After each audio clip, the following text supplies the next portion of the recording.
Hey tech enthusiasts, today I'm diving into the untold story of the first iPhone. Get ready to uncover how Apple shook the mobile industry to its core. In the early 2000s, mobile phones were getting smarter. BlackBerry had keyboards for emails, Nokia was king, but Steve Jobs, Apple's visionary CEO, believed something was missing. He dreamed of revolutionizing communication, to build a phone that was simple, powerful, and all-screen.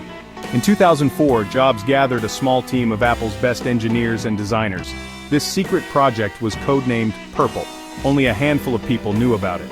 At the time, Apple was riding high on the success of the iPod, which had transformed how we listen to music. Some suggested adding calling features to the iPod, but Jobs had a bigger idea. A touchscreen phone with no buttons, no stylus, and a brand new interface. But building the first iPhone wasn't easy. Apple had never made a phone before and faced some massive challenges. First, the touchscreen problem. Most devices needed a stylus, but Jobs wanted users to interact with their fingers. Apple's engineers worked for months on a multi-touch display that recognized taps and swipes. Next, the software challenge. The iPhone needed a fast, user-friendly operating system. Apple adapted a version of Mac OS X, which later became iOS. And then there was battery life. Smartphones of that era had terrible battery life. Apple designed custom chips to make the iPhone last longer.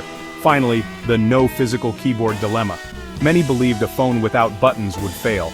BlackBerry dominated business users with its keyboard, but Jobs insisted on a full touchscreen keyboard, despite the skepticism. After 2 years of secret development, Steve Jobs walked onto the stage on January 9, 2007, at Macworld, and introduced the world to the iPhone. He called it an iPod, a phone, and an internet communicator, all in one. The audience was stunned. The iPhone featured a 3.5-inch touchscreen with just one home button, visual voicemail, a full web browser, and a multi-touch interface. When the iPhone launched on June 29, 2007, people lined up outside Apple stores to get it. Within months, it changed the mobile industry forever. BlackBerry and Nokia, the biggest phone companies at the time, failed to keep up and eventually lost their dominance. Google saw the iPhone and quickly developed Android to compete. Touchscreen smartphones became the global standard. Today, Apple's iPhone is one of the best-selling products in history, and it all started with Steve Jobs' vision of a buttonless touchscreen phone. So that's how Apple built the first iPhone and changed the world. Want to know more details about their journey? Stay tuned.